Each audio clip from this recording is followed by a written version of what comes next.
સુંદર વાત કરતા શ્રી હરિરાય મહાપ્રભુજી આપણને સમજાવે છે કે આપણે બધા જ્યારે ભ્રાંત બની ગયા છે, અને કેવી ભ્રાંતિ ચિત્તમાં આવી ગઈ છે કે શ્રી ઠાકોરજીની વિસ્મૃતિ કરી નાખી છે અને સંસારને સર્વોત્તમ માનીને બેઠા છે, ઉત્તમમાં ઉત્તમ માનીને બેઠા છે. આવી ભ્રાંતિ છે. હરિરાયજી કહે, હવે વિચાર કરો, ઠાકોરજી તમને કેમ સંસારમાં સ્થિર થવા દે? જે તમારું ભલું ઈચ્છતું હોય, કોઈ બાળક કાદવમાં ખૂપાતું હોય તો એના મા બાપ કેમ જોઈ શકે? એ તો હાથ પકડીને ખેંચી લે, અર્થ સકળ તેનો સીધો, લીલા માહે તાણીને લે. એનું કેમ અકલ્યાણ વિચારી શકે? વિચાર તો કરો. તમે કહો કે ભગવાનને આમ કરવું પડે, એ આમ ન કરે તો શું કરે? કારણ કે એ તમને ડૂબતા પોતાની આંખે કેમ જોઈ શકે? તમે તમારા બાળકનું આવું અહિત કઈ રીતે જોઈ શકો? તમે માં છો, તમે પિતા છો, તમે ન જોઈ શકો. ગમે તેટલા સારા વસ્ત્રો પહેરીને માં બેઠી હોય, પણ બાળક કિચડમાં પડ્યું હોય, દોડતી જઈને એને ખોળામાં લઈ, ત્યારે વિચાર ન કરે કે મારા કપડા, મારા દાગીના આટલા મોંઘા, આ બધું બગડશે. એને તો એક જ વિચાર આવે, મારા બાળકનું અહિત ન થઈ જાય. હરિરાયજી કહે, આ તારા મનને સમજાવ. જે હીર છે, જે તુચ્છ છે, જે બાંધનારું છે, જે પાડનારું છે, એ સંસારને તું ઉત્તમ માનીને બેઠો છે. આ કામ લાગશે, આ કામ લાગશે, આ કામ લાગશે, આ કામ. વિચાર કરો, જ્યારે અંત સમય આવશે ત્યારે શું કામમાં આવવાનું છે? શું સાથે આવશે? શું કામ આવશે? વિચાર તો કરો. ગમે તેટલા ઢગલા લઈને બેઠા હોઈએ, ધનના ડોક્ટર બધું જ તને આપું, પણ મને 10 મિનિટ ન મળે. કઠિન છે. છેલ્લે તો લીધેલું ભગવદ નામ જ આવશે. અને એટલા માટે સંસારને એટલું મહત્વનું ન માનો કે જેથી તમે એનામાં આસક્તિ ન છોડી શકો. કારણ કે જે વસ્તુ તમારે છોડવી હોય ને, સૌથી પહેલા એને તુચ્છ માનવી પડે કે આની કોઈ કિંમત નથી, આ તુચ્છ છે, આ હીન છે. તમે કચરો ડસ્ટબિનમાં નાખો છો, પછી ઘરે જઈને પાછો યાદ કરો કે ડસ્ટબિનમાં શું નાખ્યું તું મેં, ડસ્ટબિનમાં શું પડ્યું તું. કચરાને ક્યારે યાદ કરીએ? કચરા હીન ભાવ હોય, એનો વિચારે આપણને ના આવે. એમ જ સંસાર પણ એવો છે, એને એટલું મહત્વ ના આપો કે તમને ભગવાનને ભૂલી દે. सूरदास जी इसीलिए तो कहते हैं कि मन तो सो किति कही समझाए, नंद नंदन के चरण कमल भज तज पाखंड चतुराय. हे मन, તને કેટલું સમજાવ્યું? પ્રભુને પ્રેમ કર. તું જ્યાં જ્યાં પ્રેમ કરવા માંગે છે ત્યાં તારું અહિત છે, અકલ્યાણ છે. આ સંસારને તુચ્છમાં. એક પતિ એની પત્નીને રોજ પત્ની કહેતી કે હીરાનો હાર અપાવો, હીરાનો હાર અપાવો. એટલે પતિ હીરાનો હાર લઈને પત્નીને આપ્યો ને અઠવાડિયું થયું અને ક્યાંક ઉતાવળમાં જતી હતી ને ક્યાંક પડી ગયો. એટલે ગભરાવા લાગી, અરે મારા પતિ હીરાનો હાર લઈને આવેલા અને મારાથી ખોવાઈ ગયો, શું જવાબ આપીશ? પૂછશે તો શું કહીશ? અને એવી ચિંતામાં ફરે, બીમાર જેવી રહેવા લાગી. અને ત્યારે પતિએ બેસાડીને પૂછ્યું કે આવી બીમાર કેમ પડી ગઈ, શું થયું? એટલે કે માફ કરજો, હવે નહીં થાય. થયું શું કે તમે જે હીરાનો હાર લાવેલા ને એ ખોવાઈ ગયો. પતિએ કહ્યું, ચિંતા ના કરીશ, ખોટો હતો. તો પેલી પત્નીને શું થાય? હાસ. હવે ખોવામાં હાસ થાય, પણ જયારે ખોટો ખબર પડી તો ગયો તોય હાસ થાય. કિતના સમજાયા તુજે, જન્મત મરત કિતે જુગ બીતે. એક જ કામ કરવા માટે કોઈ આપણને 10 વાર મોકલે, એનો અર્થ એ થયો કે હજી એ કામ આપણે બરાબર કર્યું નથી. આ વારે ઘડીએ પુનરપી જનનમ પુનરપી મરણમ પુનરપી જનની જઠરે શયનમ, વારે ઘડીએ જન્મ મૃત્યુ જન્મ મૃત્યુ જન્મ મૃત્યુ, વારે ઘડીએ જન્મ કેમ આપે છે? કારણ કે હજી બરાબર જીવ્યા નથી. આ એનું જ પ્રમાણ છે કે કામ બરાબર નથી કર્યું, એટલા માટે વારે ઘડીએ કર્યું. એક જગ્યાએ સંગીતનો કાર્યક્રમ ચાલતો હતો ને એ ગાય અને બધા કે વન્સ મોર. પેલો ખુશ થાય કે લોકોને આટલો ગમ્યો, ફરી ગાય, ફરી કે વન્સ મોર. આવું 5, 10, 15 વાર થયું. એટલે પેલાને થયું કે કઈક ગડબડ લાગે છે. લોકોને પૂછ્યું કે આટલું બધું મારું ગમે છે કે નહીં? જ્યાં સુધી બરાબર નહીં ગાઓ ત્યાં સુધી વન્સ મોર કર્યા જ કરીશું. એટલે હંમેશા વન્સ મોર ને પ્રશંસા નહીં માનવી. ઘણી વાર પરીક્ષા પણ થતી હોય. અને વારે ઘડીએ જન્મ લઈને આપવું, ક્યાંક એનો અર્થ જ એ છે કે એ કામ બરાબર કરીને નથી આવ્યા, એટલે ભગવાન વારે ઘડીએ મોકલે છે. હરિરાય મહાપ્રભુજી સમજાવે છે કે આ ચિત્ત ભ્રાંત છે, અને જયારે ભ્રાંત ચારે બાજુ ધુમ્મસ હોય ને માણસને રસ્તો ન દેખાય, અને ન દેખાય તો શું કરવું? કોની પાછળ જવું? આ ચિત્ત એવું છે. હરિરાયજી કહે તો પ્રભુ તમને કેમ સંસારમાં આમ ખૂબી જવા દે? સંભવ જ નથી. એ તમને સ્નેહ કરે છે. એમ કહીને આગળ 14મા શ્લોકમાં શ્રી હરિરાય મહાપ્રભુજી સુંદર વાત કરતા આજ્ઞા કરે. અને એટલા માટે હરિરાયજી કહે કે એ જીવે શું કરવું જે ભ્રાંત થઈ ગયા હોય? જયારે કોઈ રસ્તો ન દેખાય, કઈ સમજણ ન થાય, કોઈ માર્ગ ન ખબર પડે, ત્યારે જીવે વિચાર એમ કરવો કે હું ભગવાનનો છું, મેં સમર્પણ કર્યું છે, ઠાકોરજી મારો અંગીકાર કર્યો છે, મારો સ્વીકાર કર્યો છે, અને એટલા માટે પોતાના સ્વીકાર કરેલા જીવનો ભગવાન ક્યારે બગાડ નહીં થવા દે. હું અંગીકૃત જીવ છું, એટલે તો મહાપ્રભુજી આજ્ઞા કરીને નિવેદનમ તુ સ્મર્તવ્યમ સર્વથા તાદૃશૈ જનૈ. નિવેદનનું સ્મરણ તાદૃશી જનો સાથે વૈષ્ણવે સદાય કરતા રહે. કારણ કે બીજો કોઈ રસ્તો દેખાતો ન હોય ત્યારે હું ભગવાનનો છું એટલું યાદ રાખો, જેથી ભગવાન જ તમને શ્રેષ્ઠ રસ્તા તરફ મોકલે. પ્રભુ જ આપણા પથદર્શક બની જાય. અમને માર્ગ ખબર નથી, પણ હા, મહાપ્રભુજીના ચરણની ડગલીઓ અમને દેખાય છે. બસ એ ડગલીઓની પાછળ પાછળ ચાલતા જઈએ, અમને ગોપીજનોના ચરણની છાપ દેખાય છે. મહાજનો યેન ગતઃ સપંથા. તમને રસ્તો ખબર ન હોય તો કોઈ જાણકારની પાછળ પાછળ ચાલવા લાગો. બસ આ ભક્તિના માર્ગના જાણકાર કોણ છે? તો કે મહાપ્રભુજી અને એમનાથી પૂર્વ શ્રી ગોપીજનો. એ જ આપણા ગુરુ છે. બસ એમની ડગલીઓની પાછળ પાછળ, પગની ચરણની છાપની પાછળ પાછળ જઈએ ને તો એ ગંતવ્ય સુધી પહોંચી જવાશે. અને એટલા માટે કહ્યું, હું પ્રભુનો છું એનો સ્મરણ રાખો. એટલે એમ નથી કહેતા જયારે સુખદેવજી જનકજીને મળવા માટે ગયા અને એમણે સાંભળ્યું હતું કે જનકજી વિદેહી છે, દેહથી પર છે, તો સુખદેવજીને એમ થયું કે આવું કઈ રીતે સંભવે? કોઈ આટલા વૈભવમાં, આટલી રાણીઓની વચ્ચે, આટલા સુખ સુવિધામાં દેહથી પર કેમ રહી શકે? સુખદેવજીને થયું કે લાવ જોવા જવું. આવ્યા જનકજીના રાજ્યમાં, જનકજીની પાસે મહેલમાં આવ્યા અને પૂછ્યું, મને એક શંકા છે કે આપ આટલા વૈભવની વચ્ચે મહેલમાં રહો છો તો આપ વિદેહી કેમ કહેવાઓ છો? વિદેહી કઈ રીતે આપ હોઈ શકો? ત્યારે જનકજીએ કહ્યું કે સત્સંગ તો પછી બધી ચર્ચાઓ આપણે કરીશું. આપના સ્વાગતમાં આખું નગર મેં શણગારાયું છે, આપ પહેલા નગર દર્શન કરીને આવો. સુખદેવજી કહ્યું, ઠીક, જેવી આપની ઈચ્છા. અને રથ સુંદર તૈયાર કર્યો, રથ પર સુખદેવજીને બિરાજમાન કર્યા, અને જ્યાં બિરાજમાન થયા અને સુખદેવજી કહે, આપ આજ્ઞા આપો તો નગરચર્યા કરીને આવું. જનકજી કે એક મિનિટ ઉભા રહો, બધી વ્યવસ્થા ગોઠવી લઉં. અને બે ખુલ્લી ખડગવાળા સિપાહીઓ, બે ખુલ્લી તલવારવાળા સિપાહીઓ આજુબાજુ ગોઠવી દીધા, અને હાથમાં પાણીથી ભરેલો થાળ સુખદેવજીને આપ્યો, અને કહ્યું, સુખદેવજી નગર જોવા જાઓ એમાં વાંધો નહીં, પણ એક વસ્તુ ધ્યાન રાખજો, આ થાળીમાંથી એક પાણીનું ટીપું પણ જો બહાર પડ્યું તો આ તલવાર સીધી ગળા ઉપર પડશે. એટલું ધ્યાન રાખજો, શિરચ્છેદ થઈ જશે. અને રથ તો હંકાર્યો ને રથ આગળ આગળ, અને સુખદેવજી તો આમ ટટ્ટાર ને ટટ્ટાર થાળીમાં જ દ્રષ્ટિ. થાળીને જુએ, તલવારને જુએ, થાળીને જુએ, તલવારને જુએ. આખું નગરચર્યા કરીને પાછા આવ્યા, જનકજી પાસે ઉતર્યા. જનકજી સ્વાગત કર્યું અને પૂછ્યું, કેમ સુખદેવજી, મારું નગર કેવું લાગ્યું? અરે ધૂળ નગર, આ તલવાર સિવાય બીજું કઈ દેખાતું જ નતું. ક્યાં બીજું સંસારને જોઉં, ક્યાં હું આ બધા નગરને જોઉં? ત્યારે જનકજીએ કહ્યું, મને વિદેહી એટલા માટે જ લોકો કહે છે કે ભલે હું મહેલમાં રહું છું, પણ મારી પણ નજર કાલની તલવાર ઉપર રહે છે, કે જો મારું ધ્યાન હટ્યું તો આ કાલની તલવાર સીધી ગળા પર પડશે. અને મૃત્યુનું સ્મરણ રાખું છું, એટલે મારું મન ક્યાંય ફસાતું નથી. હરિરાયજી એ કહે કે સદાય વૈષ્ણવે શું કરવું? તો કે હું ભગવાનનો છું, એને યાદ રાખો. કારણ કે મામેવ યે પ્રપદ્યન્તે માયામેતામ તરંતિ તે. બાકી તો દૈવી એષા ગુણમયી મમ માયા દુરત્યયા. ભગવાનની માયા કેવી છે? ન તરી શકાય એવી દુરત્યયા. દૈવી એષા ગુણમયી. તો કોણ તરે? કે મામેવ યે પ્રપદ્યન્તે, જે મારા છે.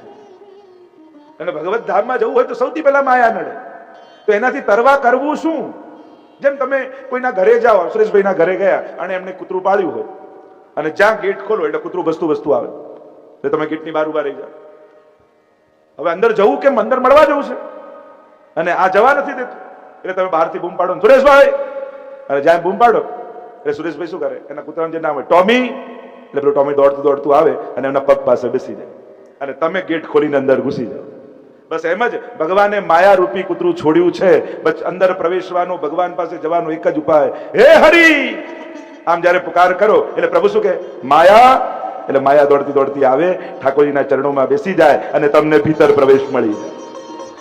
મામેવ યે પ્રપદ્યન્તે માયા મેતામ તરંતિ તે. જે મારા છે એ જ તરે છે. અને એટલા માટે કારણ કે જે તમે બોલો, ઠાકોરજી એવું કરે, તમે કહો મારું મારું મારું, તો પ્રભુ કે તને મારું. અને આપણે કહીએ તારું તારું તારું, તો પ્રભુ કે તને ભવસાગર તારું. એટલે તો અમારા ગોપીજનો પણ એમ જ કહે છે ને ગોપી ગીતમાં, હે પ્રભુ. ગોપીજનો કહે છે, દીક્ષુ તાવકા, અમે તમારા છીએ, અને તમારા છીએ એટલા માટે જ તો તમારા પર અધિકાર કરીએ છીએ. સમર્પણ જ અધિકાર આપ્યો. જ્યાં સમર્પણ ન હોય ત્યાં અધિકાર પણ ન હોય. ગોપી ગીતમાં તાવકા અને ગીતાજીમાં જો ધર્મ ક્ષેત્રે કુરુક્ષેત્રે સમવેતતા યુત્સવ મામ કાહા પાંડવા શૈવ કિમ કુર્વત સંજય, ત્યાં મારું મારું છે એટલે તો ગીતાજીના અંતમાં યુદ્ધ થયું અને ગોપી ગીતમાં તારું તારું છે એટલે ગોપી ગીતના અંતમાં રાસ થયો. હવે તમારે નક્કી કરવાનું કે જીવનમાં તમારે યુદ્ધ જોઈએ છે કે તમારે રાસ જોઈએ છે. જો મારાની વિચારધારા હશે તો યુદ્ધ મળશે, જો તારાની વિચારધારા હશે તો જીવન રાસ બની જશે, જીવન આનંદ બની જશે, પ્રસન્નતા પ્રગટી જશે.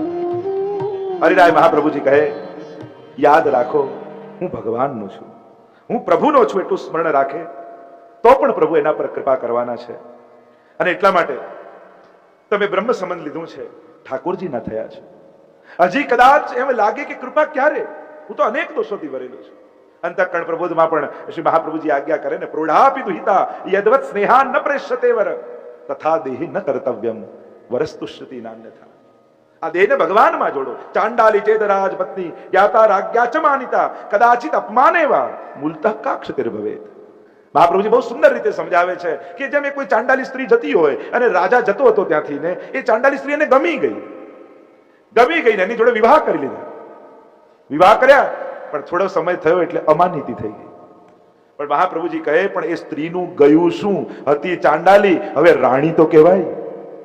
એમ અનેક દોષોથી ભરેલો આ જીવ જ્યારે ભગવાનને સમર્પિત થાય, એ અનેક પાપથી ભરેલો જીવ હવે ગામના લોકો આને વૈષ્ણવ કહે છે, એનું સન્માન નથી. વૈષ્ણવ તો કહેવાયા, સમર્પણ કરીને ઉત્તમ તો થયા. અને એટલા માટે જ્યારે સમર્પણ થયું ત્યારે મહાપ્રભુજી કહે પ્રૌઢાપી દુહિતા યદ્વત સ્નેહા ન પ્રેષ. જેમ કોઈ માને એની દીકરી બહુ વાલી છે અને એટલી બધી વાલી છે કે દીકરી મોટી થઈ ગઈ છતાં એને પરણાવતા નથી. કારણ કે જો દીકરી જતી રહેશે તો ઘરમાંથી, અને આમ વિચાર કરી દીકરી ગુમાવી ન પડે એટલા માટે માં એ દીકરીને મોહવશ એના લગ્ન નથી કરાવતી, એને વળાવતી નથી. હવે ગામવાળા એમ કહ્યું કે આને લગ્ન કરવા જોઈએ તો શરમે શરમે લગ્ન કરાયા, પણ લગ્ન કરાયા છતાંય મોહવશ થઈ એને વળાવી નથી રહી. તો જો એને પતિ પાસે ન વળાવે તો મહાપ્રભુજી કહે એ પતિને નારાજ કરે છે અને દીકરીનું પણ અહિત કરી રહી છે. એ વૈષ્ણવો તમે તમારી દેહરૂપી દીકરી સાથે આવું ન કરતા, કારણ કે બ્રહ્મ સંબંધ કરાવી આ દેહરૂપી દીકરીને ભગવાન સાથે પરણાવી દીધી, પણ હવે સેવાથી વંચિત રાખી આ દેહનું તમે અકલ્યાણ કરી રહ્યા છો, પ્રભુને નારાજ કરી રહ્યા છો. કારણ કે આ દેહરૂપી દીકરીનું કલ્યાણ એના પતિ ભગવાન પાસે છે. તમે એવું તમારા દેહ સાથે ન કરતા, એને પ્રભુને સોંપી દો, એને પ્રભુનું થઈ જવા દો. એમાં જ આની સાર્થકતા છે, એમાં જ આની સફળતા છે. એમ શ્રી મહાપ્રભુજી આપણને સમજાવે છે. આમ અનેક પ્રકારથી મહાપ્રભુજી સમજાવતા આ છઠ્ઠા શિક્ષાપત્રને આપણે વિરામ આપીએ, પ્રવેશ કરીએ શિક્ષાપત્ર 7માં. આ શિક્ષાપત્રનો વિષય છે લોકવેદના ત્યાગ દ્વારા સેવામાં ચિત્તની એકાગ્રતા. લૌકિક વૈદિક ત્યાગી અને ભગવત સેવામાં ચિત્ત એકાગ્ર કરવું, આ એનો પ્રધાન વિષય. પહેલા શ્લોકમાં શ્રી હરિરાય મહાપ્રભુજી શ્રી વલ્લભના એ વચનોને, ચતુશ્લોકીના વચનોનું જાણે સ્મરણ કરાવતા હોય એ રીતે પહેલા શ્લોકમાં આજ્ઞા કરે સદા શ્રી ગોકુલાધીશ સ્મર્તવ્ય. સદા ગોકુલાધીશનું સ્મરણ કરવું, પ્રભુનું સ્મરણ રાખવું. કઈ રીતે? સ્મર્તવ્ય સર્વથા જનૈહિ, ભગવદીય જનો જાડે જોડે મળી પ્રભુના સ્મરણમાં જીવે રહેવું. સર્વ દોષ ચિંતા વિવર્જિત, દોષ અને ચિંતાને છોડી અને ગોકુલાધીશનું સ્મરણ ભગવદી જનો સાથે વૈષ્ણવે સદાય કરતા રહેવું જોઈએ. પ્રપંચ વિસ્મૃતિ પૂર્વક ભગવદાસક્તિ નિરોધ, ચેતસ્તત પ્રવણમ સેવા, ચિત્તનું પરવણ થવું એ સેવા છે. કારણ કે બે વસ્તુની વાત કરી, શું ભૂલવું શું છોડવું, તો કે સર્વ દોષ ચિંતા વિવર્જિત, દોષ અને ચિંતાને છોડી. અનેક દોષો છે, હવે દોષો થઈ રહ્યા છે તો શું પ્રભુ પાસે નહીં જવું? ઘણી વાર લોકો એમ વિચાર કરે મારી અંદર આ ખરાબ આદત છે, મારી અંદર આટલા પાપ છે, હું હજી અપરાધ કરી રહ્યો છું, હું સેવામાં ન જાઉં. પહેલા દોષો છૂટશે પછી પ્રભુ પાસે જઈશ. જો આવું વિચાર કરશો ને, ઉત્તમ બનવા માટે પ્રતીક્ષા કરશો કે પછી પ્રભુ પાસે જઉં, તો ઉત્તમ બનવામાં જિંદગી ખતમ થઈ જશે. કારણ કે આ મનનો કોઈ ભરોસો નથી. તમને એમ લાગે કે જો મહિનો મન કેવું સારું રહ્યું, હવે વાંધો નથી, અને જ્યાં ગયા ત્યાં જ મન કઈ કરવટ બદલી. આ તો છે ને ડાયાબિટીસ જેવું છે. એમ ના કહેવાય ડાયાબિટીસ મટી ગયો, એમ કહેવાય ડાયાબિટીસ કંટ્રોલમાં છે. આ મનના રોગો પણ મટી નથી જતા, કંટ્રોલમાં હોય છે. એટલે આપણે પૂછીએ ને, કોઈ ડાયાબિટીસ, કોઈ એમ કે હું ડાયાબિટીસ મટી ગયું એવું પૂછે, શું પ્રશ્ન? ડાયાબિટીસ કંટ્રોલમાં છે ને? આપણે કે હા કંટ્રોલમાં છે. બસ એવું જ છે. એને વારે ઘડીએ ચેક કરાવતા રહેવું પડે, વધતું નથી, ઘટતું નથી. આ દોષો પણ એવા, કારણ કે દોષો દૂર કરવા અઘરા એટલા માટે છે ને, કઠિન એટલા માટે છે કારણ કે આપણને દેખાતા નથી અને બીજા બતાવે ગમતું નથી. તો આને કાઢવું કઈ રીતે? આ અહંકાર એવો જ છે, આપણને દેખાય નહીં અને બીજો બતાવે ગમે નહીં. જો શરીરની બીમાર પડ્યું હોય ને અને કોઈ ખબર અંતર પૂછવા આવે તો બહુ ગમે, આમ જેવું લાગે કે તમને તાવ હવે કેવો છે, આમ છે, આમ છે. આપણે કઈ ના ડોક્ટર સારા મળી ગયા, માફક આવી ગયું, બધું આ બધી બહુ આપણને બહુ ગમે. શરીરના રોગ માટે કોઈ પૂછે તો, પણ મનના રોગ માટે કોઈ પૂછે તો ગમે? હમણાં ક્રોધ બહુ વધી ગયો છે ને તમારો, હમણાં લોભ બહુ વધારે લાગે છે, સંબંધ તોડી નાખી કે નહીં. એટલે મનના રોગો વિશે કોઈ પૂછે ને એ ગમતું નથી. તો વિચાર કરો એને કાઢવો કઈ રીતે? દોષો છે, સ્વીકારી લો કે હા હું દોષોથી ભરેલો છું. તો ઘણા લોકો એમ કે ભગવાનના કામ, ક્રોધ, લોભ, ઈર્ષા ગમતી નથી તો આ મસાલો નાખ્યો જ કેમ અંદર? આ બધું નથી ગમતું, નાખવાની જરૂર શું? કારણ કે આ બધું ક્યાંક જરૂરી છે. ક્રોધ એના ભયથી બાળક ભણવા બેસે, શિક્ષક ભણાવે, વિદ્યા આપે. આગળ કોઈકનો ક્રોધનો ડર કે આ ગુસ્સે થશે એનાથી કંઈક વ્યવસ્થા પણ થાય છે. લોભ છે તો ઘર બાંધીને રહીએ તો સેવા થાય છે. ભય છે તો જીવીએ છીએ, તો ધાબા પરથી કૂદી જઈએ. બીકને કારણે જ જીવી રહ્યા છે. ક્યાંક આ જે દોષો ગણીએ છે એ ક્યાંક જીવન માટે જરૂરી છે, એનાથી સારું થાય. ફરક એટલો છે, આ બધાને તમે વાપરો તો સારું થશે, પણ એ બધા તમને વાપરશે તો બધું બગડવા લાગશે. ક્રોધને જ્યારે તમે વાપરશો તો કંઈક સર્જન કરશો, કંઈક સારું કરશો. પણ ક્રોધ જે દિવસે તમને વાપરશે ને એ દિવસે સંબંધો તૂટવા લાગશે. આ કહેવાતા દોષોનો ઉપયોગ તમે કરો કંઈક સર્જન માટે, કંઈક વ્યવસ્થા માટે, કંઈક સુવ્યવસ્થિત કરવા માટે, પણ એ તમારો ઉપયોગ કરશે તો સર્વનાશ કરી નાખશે. અને એટલા માટે વૈષ્ણવે સાવધાન રહે. અહીંયા હરિરાય મહાપ્રભુજી આપણને કહે છે દોષ અને ચિંતા આ બંને છોડીને પ્રભુનું સ્મરણ કરવું. કારણ કે દોષ, અનેકવિધ દોષો આપણા જીવનમાં છે, અનેકવિધ પ્રકારના. અને એક વસ્તુ જીવનમાં લખી રાખજો ને યાદ રાખજો, ભગવાન પાસે જવાનો, સેવા કરવાનો, ઉત્તમ સત્કર્મ કરવાનો જ્યારે પણ અવસર મળે ત્યારે પોતાના પાપ અપરાધને યાદ કરીને અટકી ન જતા. કારણ કે દુનિયામાં, આખા જગતમાં એક ભગવાન જ એવા છે જે આપણને દોષોમાંથી મુક્ત કરાવી શકે છે.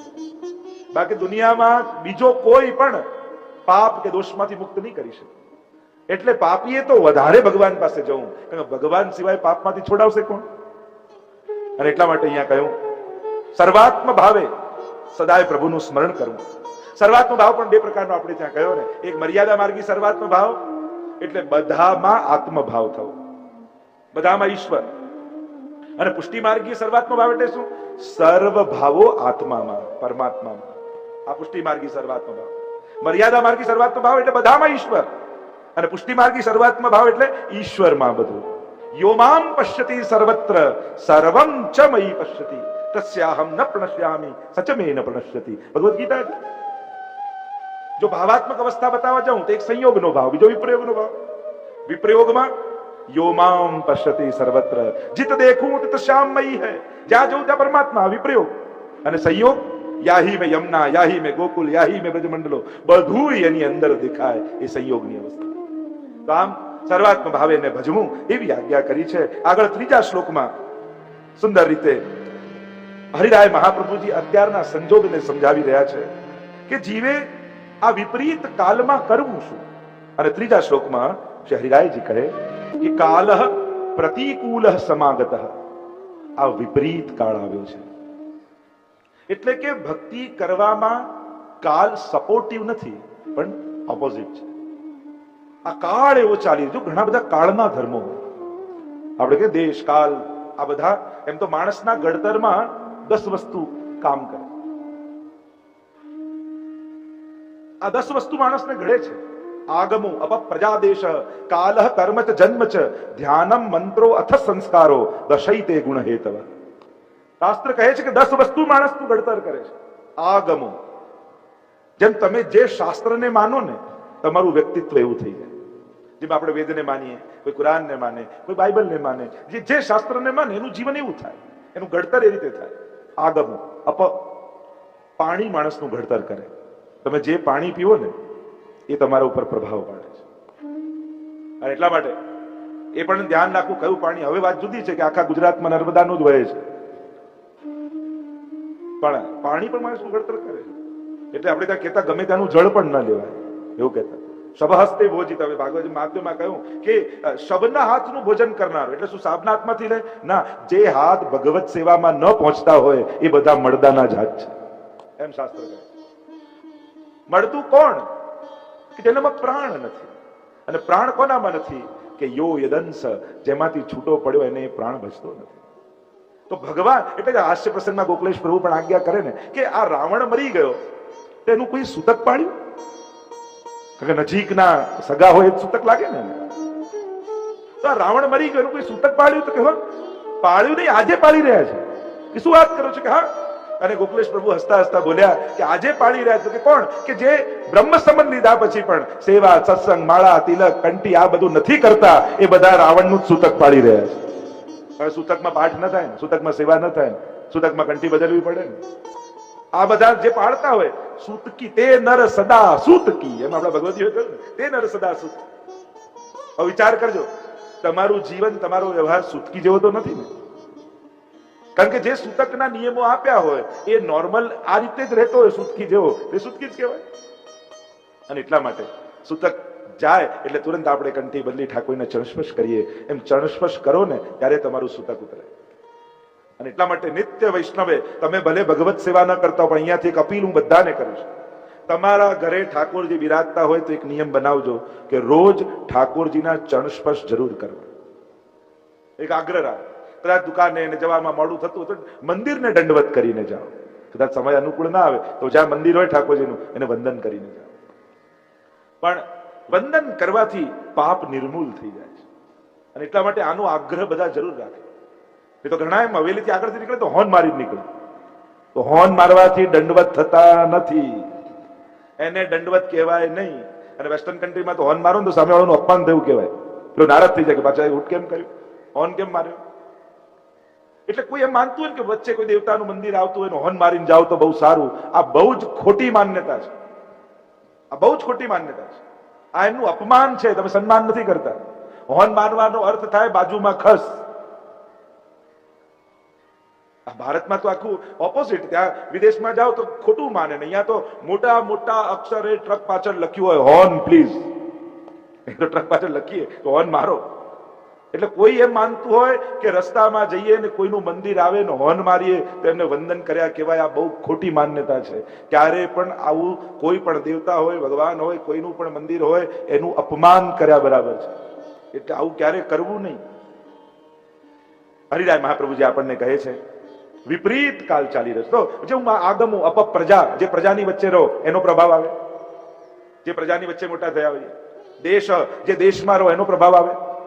કાલ, જે કાળ ચાલતો હોય ને એ કાળનો પણ મન ઉપર પ્રભાવ હોય છે. આ બહુ સહજ છે. સતયુગ વાળાને એક ફૂલની, ગુલાબની દાંડી બતાવો ને તો એમ વિચાર કરે ચલો આટલા કાંટા છે પણ એક ફૂલ ઉગ્યું છે. પણ એ જ કલયુગ વાળાને બતાવો તો એમ વિચાર કરે લો એક ફૂલ ઉગ્યું એમાં એટલા બધા કાંટા. સતયુગ વાળો ફૂલ જુએ ને કલયુગ વાળો કાંટા જુએ. આ કાલનો પ્રભાવ છે. અને કાલ વિપરીત ચાલી રહ્યો છે એમ હરિરાયજી કહે છે. વિપરીતતા શું છે? તમે લૌકિક કંઈક કરવા માંગશો અથવા એવું કોઈ કામ કરવા માંગશો કે જેમાં તમારો બગાડ હોય, જે પાપ હોય, જેમાં તમારું પતન હોય, તો 10 જણા મદદ કરવા આવી જશે. એકલા એકલા નહીં, અમને બોલાવજો ભાઈ, આપણે તુરંત પાર્ટી કરવા, આના કરવા. 10 જણા આવીને વગર આમંત્રણે આવી જાય. અને કથા બેસાડો અને એમને એમ કહી દીધું હોય કે આવજે તો નારાજ થઈને બેસી જાય. કંકોત્રી ક્યાં આપી છે, ફોન ક્યાં કર્યો. સત્કાર્યોમાં આગ્રહની ઈચ્છા રાખે છે અને પાપ કરવું હોય તો સામેથી કે અમને ભૂલી ના જતા. અને વિપરીત કાળ છે અત્યારે સારા લોકોનું સંગઠન કરવું બહુ અઘરું. પણ પાપ કરનારા, આતંક કરનારા, દુષ્કૃત્ય કરનારા એમના સંગઠનો સહજ ઉભા થઈ જાય. કાંઈક ખોટું કરવું હશે 10 જણા મદદમાં આવી જશે. અને ધ્યાન રાખજો, પાપમાં મદદ કરે એ મિત્ર નથી, પાપ કરતા રોકે એ મિત્ર છે. આપણે ફ્રેન્ડ એને માની કે જો આ કેવો સાથે આવે છે, તો પાપમાં સહભાગી થાય એ મિત્ર નથી. એટલે અત્યારે યુવાનોમાં શું થાય કે મા બાપને વડીલ કરતા ફ્રેન્ડ સર્કલનું બહુ હોય કે અમારું ગ્રુપ, અમારા ફ્રેન્ડ સર્કલ, અમારું અમે તો અમે આટલા લોકો. આ વિચિત્રતા દુનિયાની એ જ છે ને. 7 અબજ લોકો દુનિયામાં છે, પણ આપણને ફાવે કેટલા જોડે? 7 જણા જોડે. અમારું તો આ 7 જણાનું ગ્રુપ, અમારું તો આ 5 જણાનું ગ્રુપ.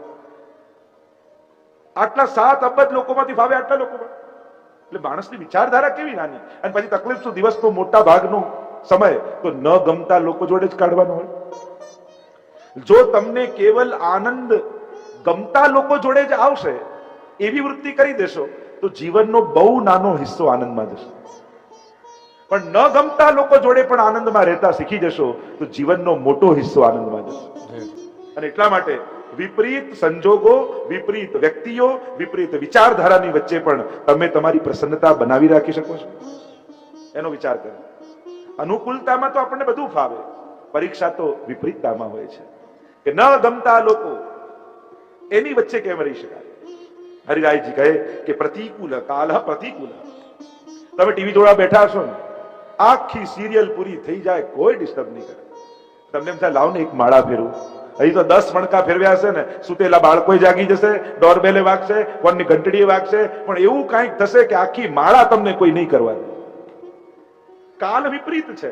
જ્યારે પણ સત્કર્મ કરવા જશો ને, ક્યાંક ને ક્યાંક કોઈક આવીને ઉભું રહેશે. અરે આ તારી ઉંમર છે હમણાં ભક્તિ કરવાની, મંદિરે જવાની, માળા કરવાની, અરે મજા કર, આમ કર, પેલું કર. આવીને એટલે એટલા માટે સારો વિચાર આવે ને એને બહુ ટાઈમ નહીં આપો, તુરંત આચરણમાં કરી દેવું. અને ખરાબ વિચાર આવે ને એને 24 કલાક આપવા, જેથી એ જતો રહે. લોકો છે ને સદ વિચારોને બદલનારા છે. તમારા સારા સંકલ્પને તમને એમ થાય કે ના હવે ઠાકોરજી પધરાઈને સેવા કરવી છે, એટલામાં કોઈ આવશે, અરે સેવા પધરાવતી છે, અપરાધ લાગશે, કુવો નથી તારા ઘરે, અપરસ નથી, નામ દોષ લાગશે, અપરાધ લાગશે, નામ તો પેલા થાય કે નાના હમણાં નથી પધરાવ્યો. વિપરીતતા પ્રગટાવનાર.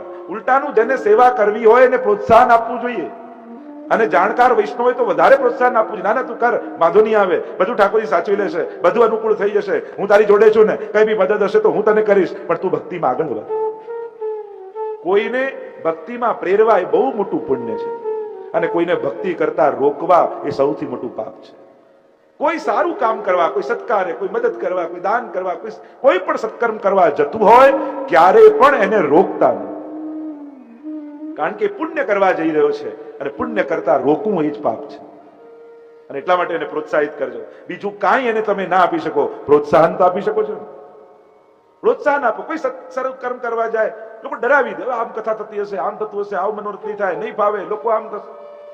અરે તમે વડીલ છો, કઈ થતું નથી તો એક કામ કરો, ઘરે ઠાકોરજી આગળ તમે સેવા કરવા બેઠા હો ને ત્યાં વિનંતી કરો કે પ્રભુ આમનો મનોરથ પૂરો કરજો.